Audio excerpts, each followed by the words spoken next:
Muito obrigado. Bom dia a todos. Agradeço imenso o convite, portanto, que me foi feito. Aliás, o tema, neste caso, é extremamente sugestivo. Não sei de quem foi a ideia, se foi da BIT, se foi da minha diretora de marketing, mas é efetivamente um tema interessante. Portanto, os desafios da indústria para a estratégia de cloud, uma grande pergunta, e depois quais as melhores práticas a adotar. Portanto, num mundo que, conforme vocês viram hoje aqui, está em profunda evolução. E não é só uma evolução tecnológica. Portanto, o que eu vou partilhar convosco é um bocadinho a forma como nós vemos este mundo, que é extremamente complexo, mas faz parte da evolução. Portanto, todos nós já percebemos que a convergência tecnológica, portanto, a mobilidade, as redes sociais, a informação em tempo real, enfim, tudo isto altera a forma como as pessoas interagem e se relacionam, é algo que é extremamente conhecido. Mas as empresas também sofrem impactos por esta alteração, nomeadamente na criação de valor, e, portanto, precisam de rever profundamente a forma como interagem com os seus stakeholders, em particular com os clientes, como respondem aos riscos emergentes e como organizam os seus processos internos com vista a uma melhor otimização dos recursos que têm à sua disposição. Isto é algo que é desafiante para a maior parte das empresas e, nomeadamente, para o contexto empresarial português. Portanto, os desafios atuais passam por pressões cada vez mais acentuadas dos custos, da otimização das plataformas, da competição cada vez mais regional e global. Isto é algo que devemos ter sempre em mente, porque a cloud deixou de ser, como na IT tradicional, algo que era local, algo que era extremamente circunscrito. Estamos perante aquilo que se chama atualmente uma revolução digital, apresenta uma nova base tecnológica e é isso que temos estado aqui a discutir, e nesta base tecnológica conduz a novas formas de fazer coisas, novos modelos operacionais, cada vez mais dependentes da inovação e criatividade, definindo cadeias de valor mais apelativas e diferentes. Okay? Na prática, isto vai transformar enormemente a forma como nós vamos viver os próximos anos, quer do ponto de vista de sociedade, quer do ponto de vista económico. O que é que isto vai dar origem? Vai dar origem, e já está a dar origem, àquilo que se chama hoje a quarta revolução industrial. Um tema demasiado importante para ser colocado na Conferência de Davos, pelas implicações que isto vai ter a nível, enfim, das nossas vidas e das sociedades e das empresas.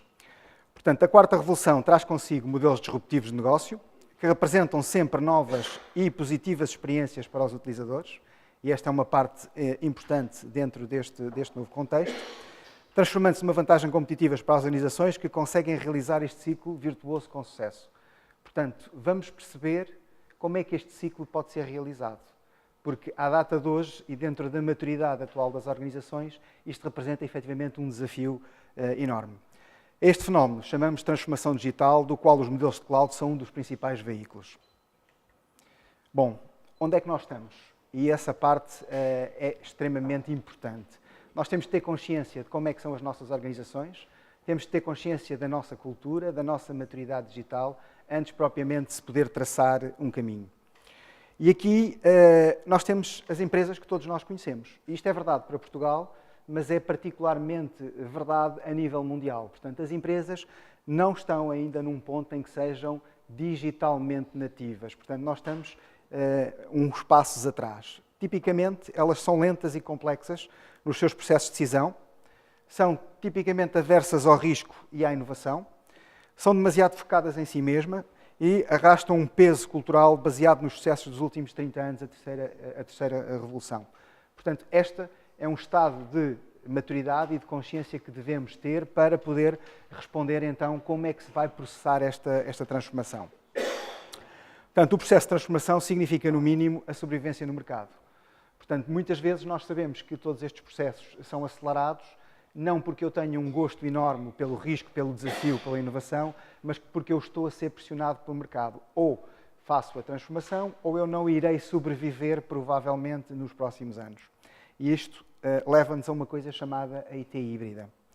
A IT híbrida fará a ponte entre a proteção dos investimentos efetuados e a digitalização das organizações, a passagem tranquila daquilo que nós chamamos o slow IT para o fast IT e de que hoje vimos aqui um conjunto de exemplos.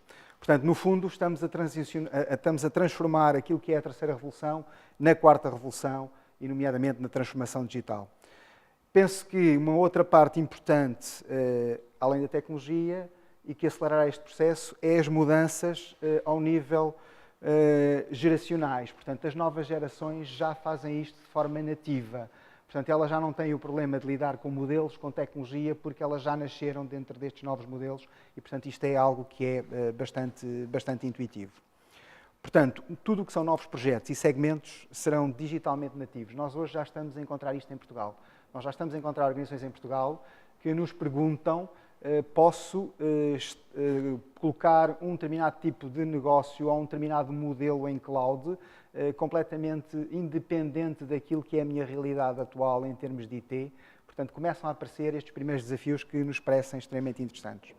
Bom, a questão põe-se: como é que nós podemos consubstanciar esta mudança?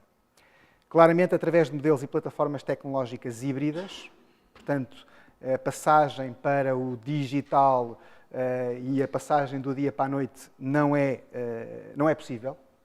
E, portanto, que permitam a inovação e modernização de evoluções, tanto digitais como tradicionais. Por exemplo, lidar com aquilo que é as soluções da VMware, dos open source, do próprio bare metal.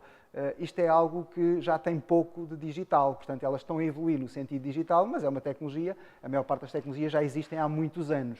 Portanto, aqui a questão é fazer esta transição aproveitando tudo o que existe neste momento nas organizações. A interconectividade e gestão integrada a multi-cloud, por exemplo, os stacks de cloud privados com clouds públicas, como vimos aqui exemplos do Azure, exemplos da Amazon Web Services, Salesforce, etc.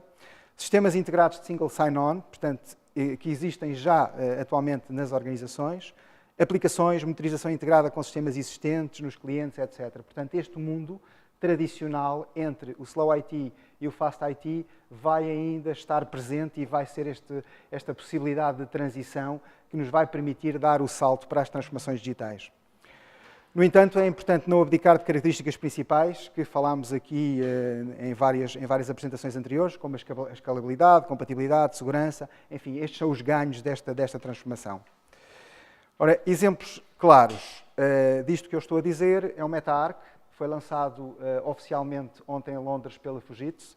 Portanto, é uma mega plataforma, e eu não gosto de chamar plataforma porque é muito mais que uma plataforma, tem todo um conjunto de conceitos de negócio que vamos ver nos próximos slides, mas é um excelente exemplo de algo que vai potenciar e acelerar toda a IT híbrida e a transformação, portanto, para o digital. Bom, uma experiência mais portuguesa que também é sempre importante. Nos últimos 2 anos, dos contactos que tivemos com os clientes portugueses, retirámos algumas notas das aspirações daquilo que os clientes gostariam de encontrar e que não encontram hoje dentro dos sistemas atuais. Eles gostariam de ter elevados níveis de automação, mas com integração ao nível do aprovisionamento de operação e gestão das soluções, portanto, significando que não querem mais tecnologia ou serviços em silos. Portanto, nós hoje ainda temos muito esta realidade. Eu compro uma solução para um determinado fim.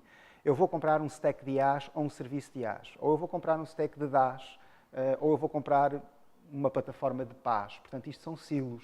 Nesta altura, aquilo que os clientes nos dizem é: eu quero ter coisas como apenas um sistema único, por exemplo, de uma consola de billing, controlar os meus custos, independentemente dos custos que estou a utilizar, venham eles de onde vierem. Por exemplo, coisas como facilmente fazer expansões físicas ou virtuais dos diferentes tipos de plataformas, tecnologias e recursos. Coisas como, por exemplo, ter multi-tenant e multi-grid. As minhas plataformas tecnológicas devem albergar N departamentos internos, ou no caso de uma holding, várias empresas internas, mas eu devo partilhar a base comum que são os recursos, ou ter multigrid, portanto, eu espalhar os meus recursos por vários data centers no mundo inteiro, sem que para isso eu tenha que ter várias soluções, ou sem que para isso eu tenha que ter várias plataformas tecnológicas individualizadas. Portanto, o mundo dos silos aqui está claramente a acabar.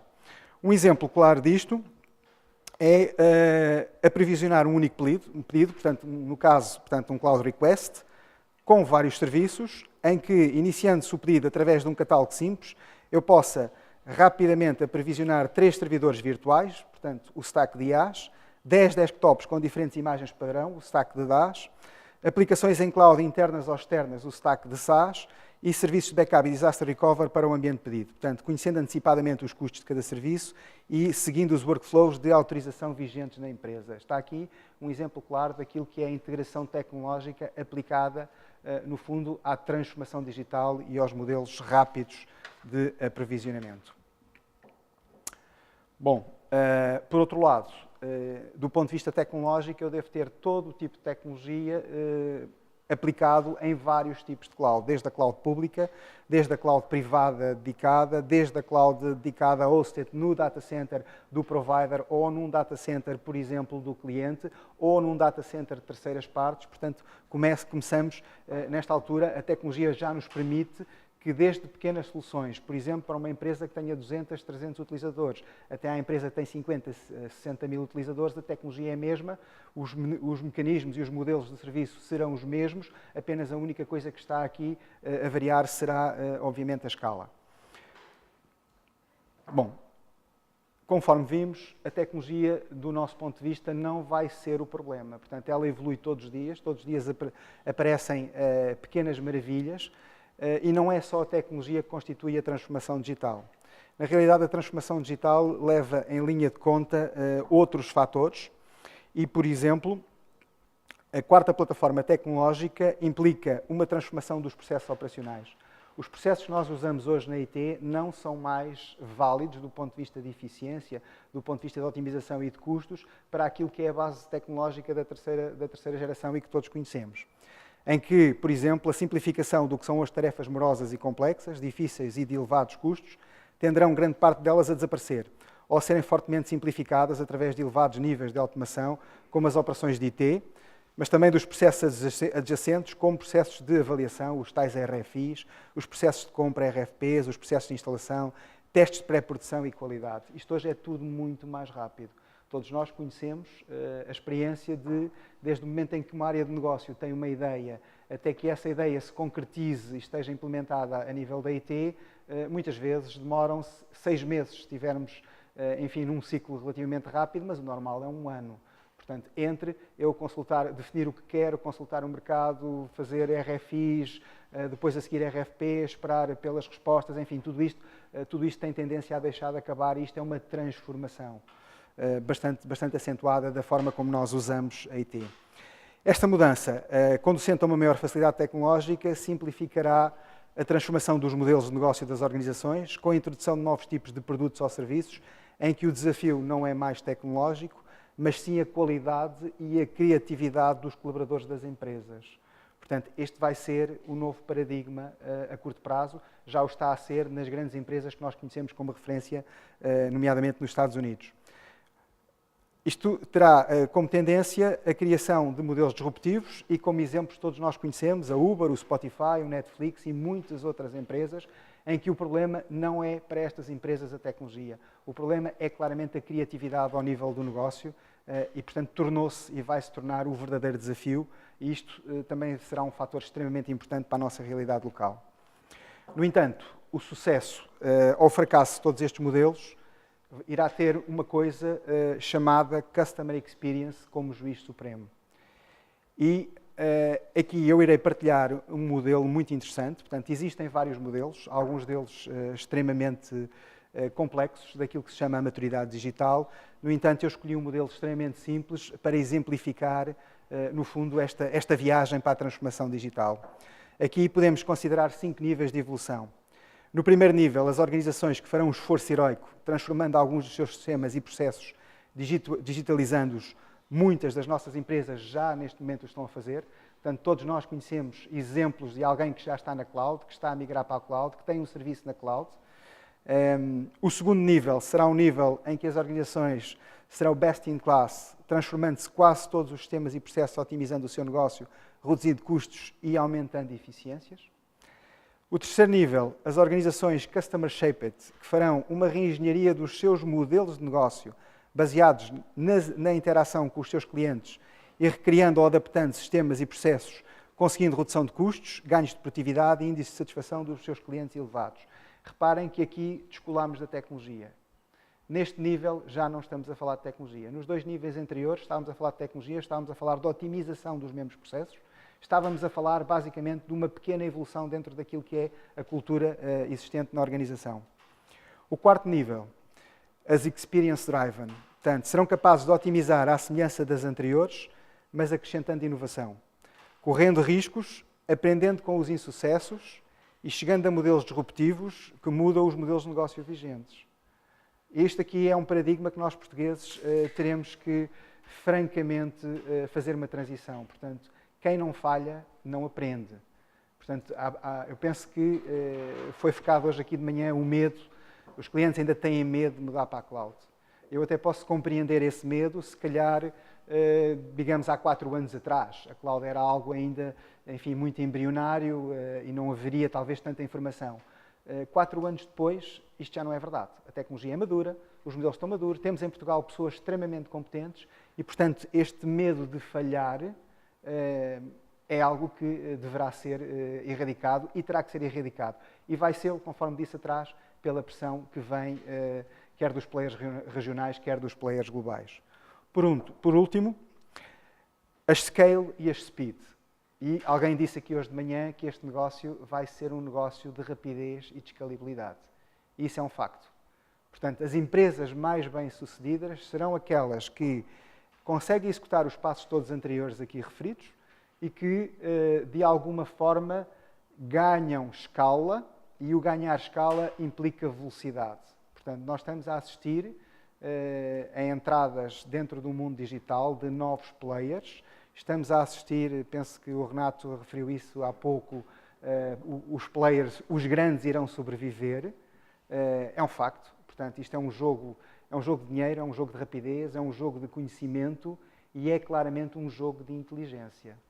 E, portanto, estes são os fatores que respondem, no fundo, àquilo que será a transformação para estes novos modelos, que não são mais modelos tecnológicos por si só, não são mais modelos de negócios, são também modelos sociais, são também modelos económicos, com as respectivas implicações que isso tem, e um pouco para vos dar, enfim, a sustentar um bocadinho aquilo que eu apresentei nestes slides. Convido-vos a ver no YouTube alguns dos vídeos que estão sobre a Cimeira de Davos, em que estes temas são abordados bastante profundamente, quer do ponto de vista tecnológico, quer do ponto de vista económico, quer do ponto de vista social, enfim, quer do ponto de vista de conhecimento da humanidade.